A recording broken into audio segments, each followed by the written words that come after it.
नमस्कार दोस्तों, आज हम यूपीएससी 2017 का जियोग्राफी का पीवाईक्यू करेंगे क्योंकि इससे पहले हम लोगों ने 2016 तक कर लिया है। तो चलिए शुरू करते हैं। 2017 के प्रश्न पत्र में जियोग्राफी का पहला प्रश्न दिया है तीस्ता नदी के संदर्भ में निम्नलिखित कथनों पर विचार कीजिए, और इसमें पूछा है कौन सा कथन सही है। इस क्वेश्चन को हम लॉजिक मेथड से भी हल कर सकते हैं। आइए देखते हैं कैसे हल कर सकते हैं। इसमें पहला कथन दिया है कि तीस्ता नदी का उद्गम वही है जो ब्रह्मपुत्र का है, लेकिन यह सिक्किम से होकर बहती है। ठीक है, तो ये स्टेटमेंट हमको समझ में मान लीजिए नहीं आ रहा। तो दूसरा देखते हैं। दूसरा लिखा है रंगीत नदी की उत्पत्ति सिक्किम में होती है और यह तीस्ता नदी की एक सहायक नदी है। ठीक है, इसको भी रखते हैं 1 मिनट के लिए। तीसरा देखते हैं। तीसरा दिया है तीस्ता नदी भारत एवं बांग्लादेश की सीमा पर बंगाल की खाड़ी में जा मिलती है। तो आपको पता है कि तीस्ता नदी ब्रह्मपुत्र की सहायक नदी है और यह ब्रह्मपुत्र में जाकर मिलती है, ना कि बंगाल की खाड़ी में। तो तीसरा ऑप्शन हम लोगों का गलत हो जाएगा। अब जब हम लोगों का तीसरा ऑप्शन गलत होगा तो हमारा लॉजिक मेथड का काम करेगा कि तीनों ऑप्शन कट हो जाएंगे और हमारा ऑप्शन हो जाएगा बी। ठीक है, वैसे मैं आपको बता दूं कि तीस्ता नदी का उद्गम चुंगथांग से होता है, सिक्किम से, और ब्रह्मपुत्र का चुंग उंग डुंग से होता है। तो ये स्टेटमेंट ऐसे भी गलत हो जाता है। अब देखिए, तीस्ता नदी ब्रह्मपुत्र की सहायक नदी है, मैंने आपको पहले ही बताया। तीस्ता नदी बेसिन भारत तथा बांग्लादेश में स्थित है। ठीक है, भारत बांग्लादेश के बीच नदी विवाद भी है और तीस्ता की सहायक नदी भी है, मैंने पहले भी आपको बता दिया। रंगीत, रंगपो छू, दिगछू, खेमछू, रंगयोचू, ये सब जो है वो सहायक नदी हैं तीस्ता के। उसके बाद से रंगीत नदी पश्चिम सिक्किम जिले में बहती है तथा यह पश्चिम बंगाल के तीस्ता बाजार के समीप त्रिवेणी नामक स्थान पर तीस्ता में विलय हो जाती है। ये इसका पूरा एक्सप्लेनेशन था। चलते हैं नेक्स्ट क्वेश्चन की ओर। अगला प्रश्न दिया है यदि आप कोहिमा से कोट्टयम की यात्रा सड़क मार्ग से करते हैं तो आप मूल स्थान और गंतव्य स्थान को मिलाकर भारत के अंदर कम से कम कितने राज्यों में से होकर गुजरना पड़ेगा। तो देखिए, आप ये पूर्णतः मैप का सवाल है। आप भारत का मैप देखेंगे तो आपको पता लगेगा। तो ये 7 राज्यों से हम लोगों को गुजरना पड़ता है। तो हमारा ऑप्शन हो जाएगा बी। चलते हैं नेक्स्ट क्वेश्चन की ओर। अगला प्रश्न दिया है भूमंडलीय जलवायु परिवर्तन संधि यानी ग्लोबल क्लाइमेट चेंज अलायंस के संदर्भ में निम्नलिखित में से कौन सा कथन सही है। पहला स्टेटमेंट इसमें दिया है कि यह यूरोपीय संघ की पहल है। तो पहला बिल्कुल सही है, यूरोपीय संघ ने इन्हें 2007 में इसकी स्थापना की थी। तो ये स्टेटमेंट सही है।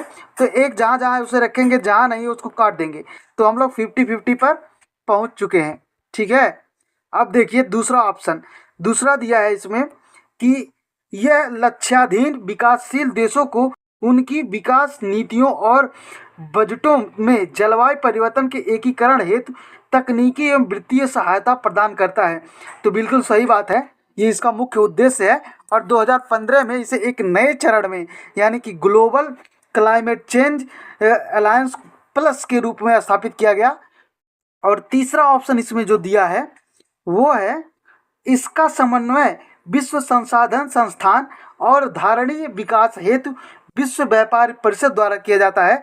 तो ये स्टेटमेंट गलत है। ठीक है, तो तीसरा जहाँ जहाँ है उसको डिलीट करेंगे तो हमारा ऑप्शन निकल के आएगा ए।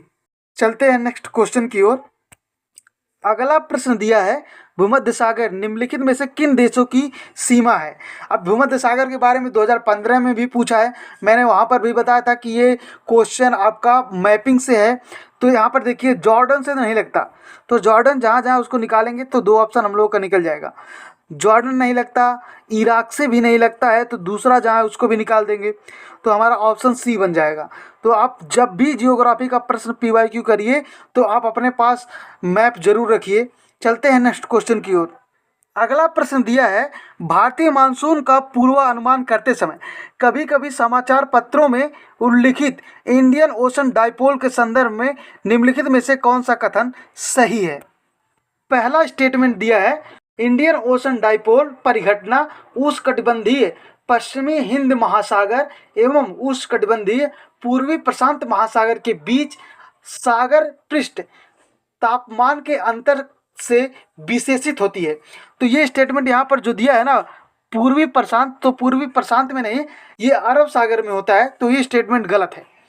दूसरा दिया है इंडियन ओशन डाइपोल परिघटना मानसून पर अल नीनो के असर को प्रभावित कर सकती है। तो बिल्कुल कर सकती है, आप अल नीना ला नीना को पढ़िएगा। चलते हैं नेक्स्ट क्वेश्चन की ओर, और हमारा ऑप्शन हो जाएगा बी। प्रश्न दिया है निम्नलिखित पद्धतियों में से कौन सी कृषि में जल संरक्षण में सहायता कर सकती है। पहला स्टेटमेंट दिया है भूमि की कम या शून्य जुताई, तो बिल्कुल सही बात है, भूमि की कम जुताई से संरक्षण किया जा सकता है जल का। दूसरा इसमें दिया है खेत में सिंचाई से पूर्व जिप्सम का प्रयोग। तो अगर आप लोग खेती करते होंगे तो आपको पता होगा कि जिप्सम जो है ना, उसको पेड़ पौधों को हरा भरा करने के लिए प्रयोग किया जाता है, नमी के लिए नहीं। तो ये स्टेटमेंट गलत है, तो इससे जल संरक्षण नहीं हो सकता। तो दूसरा जहाँ जहाँ उसको डिलीट करेंगे तो हमारा 2 ऑप्शन कट जाएगा। तीसरा स्टेटमेंट दिया है और पहला सही ही है, तो इससे हमारा ऑप्शन तो ऐसे ही बन जाएगा कि ऑप्शन सी होगा। तीसरा देख लेते हैं। तीसरा दिया है फसल अवशेष को खेत में ही रहने दें, तो ये भी ठीक बात है, इससे भी नमी बनी होती है और जल का संरक्षण होता है। तो हमारा विकल्प सी हो जाएगा। चलते हैं नेक्स्ट क्वेश्चन की ओर। निम्नलिखित कथनों पर विचार कीजिए। राष्ट्रव्यापी मृदा स्वास्थ्य कार्ड स्कीम यानी कि सॉइल हेल्थ कार्ड स्कीम का उद्देश्य क्या था। पहला स्टेटमेंट इसमें दिया है सिंचित कृषि योग्य क्षेत्र का विस्तार करना। आप सोचिए एक कार्ड से सिंचित कृषि योग्य क्षेत्र का विस्तार कैसे हो जाएगा, तो ये स्टेटमेंट तो गलत है। अब पहला जहाँ जहाँ है उसको काटेंगे तो हम लोग का 2 ऑप्शन बचेगा, बी और सी। दूसरा ऑप्शन देखते हैं, तो दूसरा ऑप्शन दिया है मृदा गुणवत्ता के आधार पर किसानों को दिए जाने वाले ऋण की मात्रा के आकलन में बैंकों को समर्थन। तो बैंक, ये भी गलत है, बैंक कहाँ आ जाएगा इससे।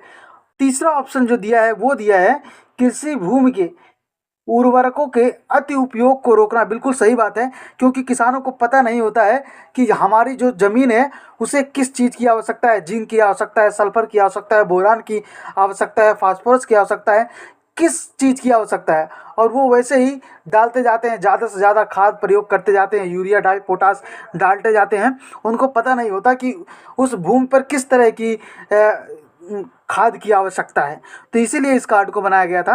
तो हमारा तीसरा ऑप्शन सही हो जाएगा। ऐसे में हमारा विकल्प भी सही होगा।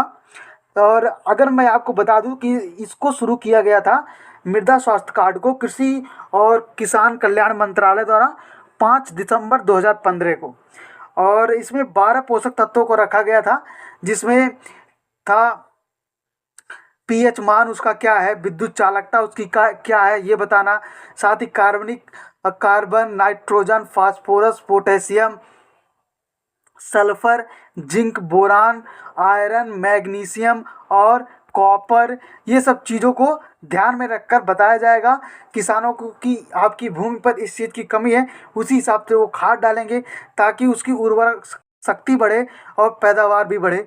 चलते हैं नेक्स्ट क्वेश्चन की ओर। अगला प्रश्न दिया है निम्नलिखित में से कौन सा भौगोलिक रूप से ग्रेटर निकोबार के सबसे निकट है। तो सबसे निकट है सुमात्रा, ठीक है। आप मैप में देखेंगे अगर तो आपको मिलेगा कि ग्रेटर निकोबार से 180 किलोमीटर दक्षिण में सुमात्रा स्थित है। और जब आप इस प्रश्न को मैप में देख रहे होंगे तो आप इनसे जुड़े सारे आइलैंड को देखिएगा, ध्यान से पढ़िएगा, यहाँ से अक्सर क्वेश्चन बनते रहते हैं। तो हम लोगों ने 2017 का जियोग्राफी का पूरा PYQ कर लिया। अब हम कल 2018 का जियोग्राफी का PYQ करेंगे। Thank you so much for watching this video. अगर यह सीरीज आपको पसंद आ रही है तो please do like the video और ज़्यादा से ज़्यादा लोगों के साथ शेयर कीजिए। Thank you so much.